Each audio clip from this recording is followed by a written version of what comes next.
afternoon. Good afternoon, sorry. Got my days, my times mixed up. Sorry, be seated. All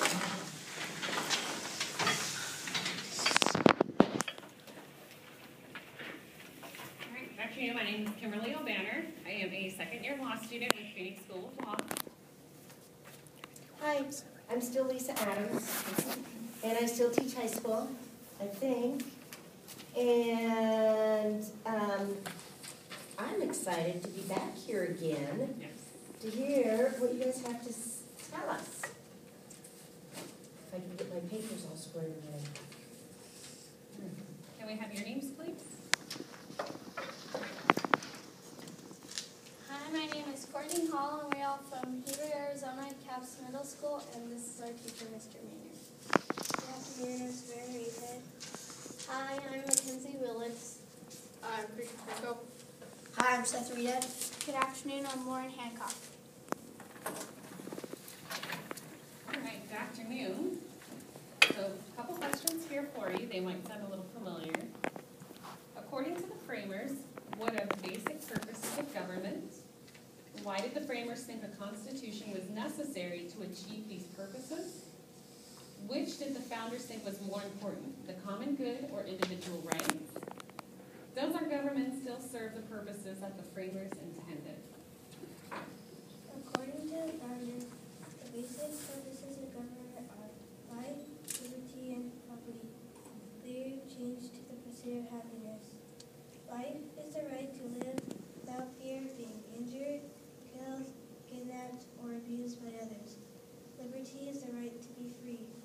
Some examples of liberties are the right to believe what you wish, and want to read what you want, speak freely, and to travel wherever you want to go. Property is the right to own things such as books, a house, land, or a business. Your labor or work is also your property. The pursuit of happiness has a different meaning to everyone, because you might have a different thought than I have, or she might have a different thought than he has. The framers thought a constitution was necessary to achieve these purposes because if they didn't, number one, some people might try to take away other people's rights. The stronger people might force the weaker people to do the things that the stronger people want. The weaker people might get upset. The weaker people might unite against the stronger people and start a fight. Number two, people would have natural rights, but their rights would not be safe. And number three, it would be hard to live in a safe, peaceful, and happy life in a state of nature. We think the founders thought that the individual rights are vote in free and frequent elections, which means everybody can vote for free, and even African Americans and women get to vote. Another one is freedom of speech and of the press. That means to be able to speak and write whatever you desire. You can think whatever you want, you can say whatever you wish, and you can write whatever, whenever, and wherever you want.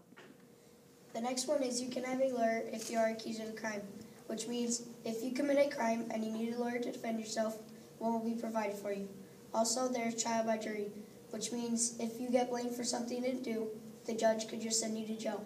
Both individual rights, you are able to have a jury make the decision for you.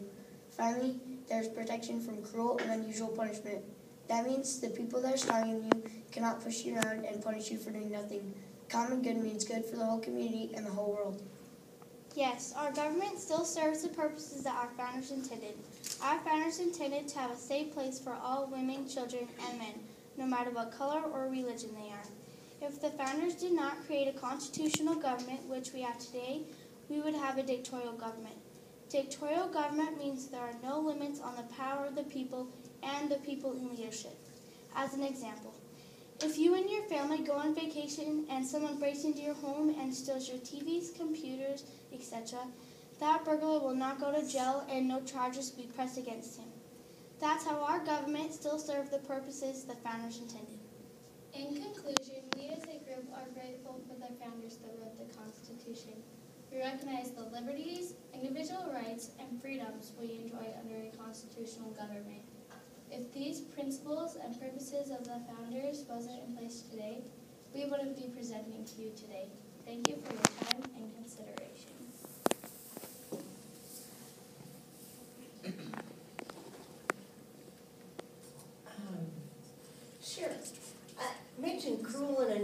punishment, that you have protection from it. So let's say your grades aren't really good, or you did something dad didn't want you to do, and they take away your computer privileges, TV privileges, or whatever you might consider cruel and unusual punishment. Are they violating the Constitution? Why or why not? I don't really think that they're violating the Constitution because they have a right to do that because it's not really cruel and unusual punishment. That's like torturing people or doing something that's like way far out that's just totally bad. And so I think that should be it's just a little punishment, and I think you should be able to handle it so you wouldn't be able to violate the Constitution by doing that. I think because if you tried your hardest to get your grades, I think if they're not that bad, if they're above average or average, I think they shouldn't be able to take that much away. But if they have below average, then they should have the right to punish you, but not cruelly. See, I disagree with Mackenzie because it's not that cruel because you shouldn't be sitting on the computer or on electronics all day while you could be studying for that test to get better grades. Like, you should be doing what you need to do at home, not just in class, to get better grades. Great job. You guys talked about a lot of different rights that we had. We talked about the freedom to vote, freedom of speech, freedom of press. Do you think that freedom of speech and freedom of the press means that you can write and say anything that you want, or do you think that there are some limitations to that? I think there should be some limitations to it because you can't really totally go against the government because they're kind of the boss, but you can do some things, so there should be limitations because you can't just totally just go against them and rebel, and so you should have some limitations in your own mind, I guess, in your words and what you write. I disagree with Seth. That's why people have journals or diaries that they can write whatever they want to or whenever. So I think that's not violating the law.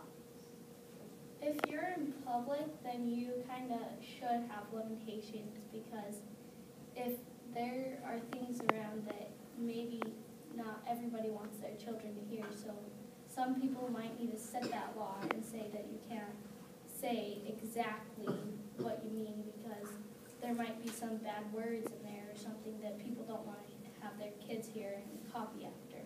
So there should be some limitations. I think that I agree with Courtney, and that some people might not like what you're hearing because it's against maybe their religion or what they think is right.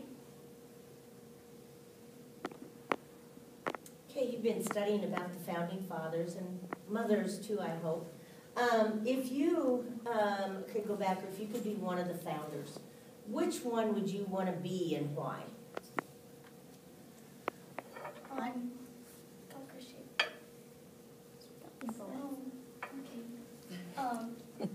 I would like to probably be Benjamin Franklin because he kind of had a great mind to even come up with it. And in 5th grade last year, we had to do president floats, and I had Benjamin Franklin, and so I got to study a lot about him, and I really liked him, so that's why I would choose him.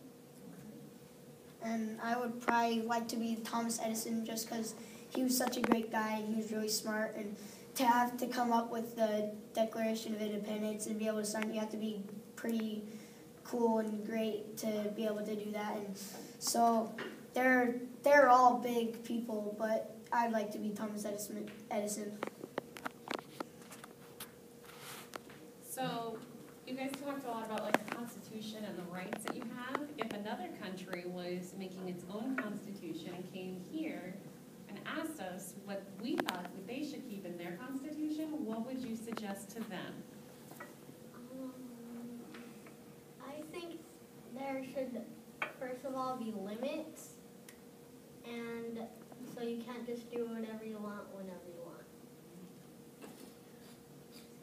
want to tell them to keep the law in their constitution, to have like no killing or everything, no speeding laws. I think they should first put in limits for the people, and the things that they should put in for the limits is like how they need the rights to life and pursuit of happiness, property, and their labor. And I think the most important is their freedom.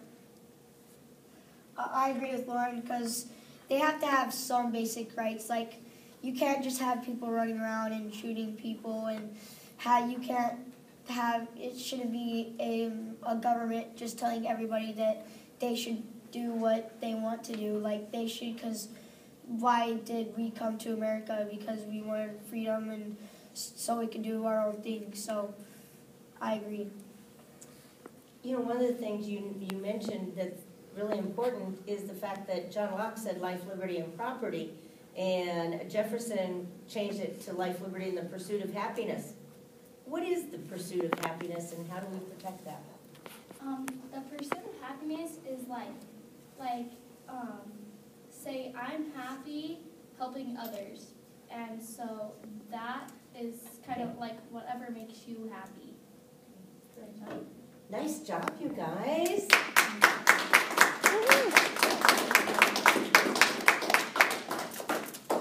All right, well, do you want to start? Sure. Some of the things that I liked about you guys, Courtney, I like how you were able to disagree, and sometimes it's kind of hard to do when you have a big group and you're talking about stuff that's as serious as this. Great job, because it showed that you understood the other side of things. I have here, Seth, you have a phenomenal speaking voice. I hear everything that you're saying very clearly. You have great ideas. Mackenzie, I liked your thoughts. Christian, you knew the Constitution. You had a good idea of everything else. Lauren and Savannah, I liked what you guys said as well. Savannah, I heard you in the beginning, and you said really good. Jump in anytime, because you had some great thoughts at the beginning when you're giving your speech. So yeah, I thought you guys did a great job and have great presenting voices. I agree totally. And we sit here, we can see that you're thinking about what you want to say, and then you're holding back. Don't be afraid to get out there, because you guys did really well. I really liked a lot of the things that you said, and I want to reiterate, as a panel, you study the same things, but you don't all have to agree. And I think that what's important is sometimes when you're working with stuff like this, is even if you might all agree, take the time to see what the other side of the argument is, or the other position, and say, well, I would disagree because of this, whether you really disagree or not. But what it shows the panel that's listening to you is that you've looked at all sides of this. Would you guys please come talk to my high school students? They think if they can't have their phones for 10 minutes because their grades are bad, it's like, oh my gosh, it's the worst thing in the whole world. Just keep that attitude. And I'll tell you what I was trying to get at there. The Constitution doesn't stop your parents from making decisions. It stops government from making those decisions. But I thought you guys did a really good job. I thought the responsiveness, your opinions, your ideas, you really thought through this. And it was really, again, I just commend you, your teacher, for really spending the time with you guys to do this, and for you guys taking the time, because this isn't easy stuff. But it sure is fun, isn't it? All right, and I think we met Thomas Jefferson. Yeah. Well, you told us who you meant. You just got, we heard what you said. Yes, sir. Also, isn't Benjamin Franklin not a president?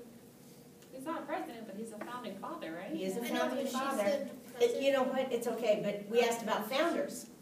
And she explained how she studied. Benjamin Franklin was very interesting. Yeah. People in France loved him. You guys, nice job again. Yes.